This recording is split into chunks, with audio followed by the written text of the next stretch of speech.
What's up guys, in this video I'm gonna show you how to use bots on Discord mobile. The first thing that you might do it right now is getting out from your Discord mobile and going to your browser. Then you need to go to your Google and type for Discord bots.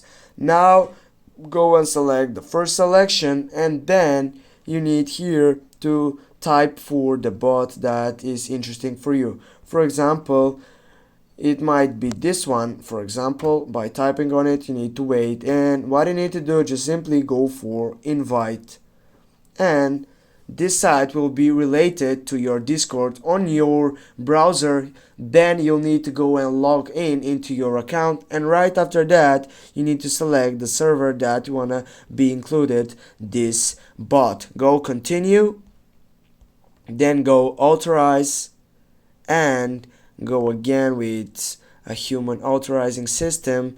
Now, as you can see, you may now close this window or tab, and everything has been selected and has been added this bot.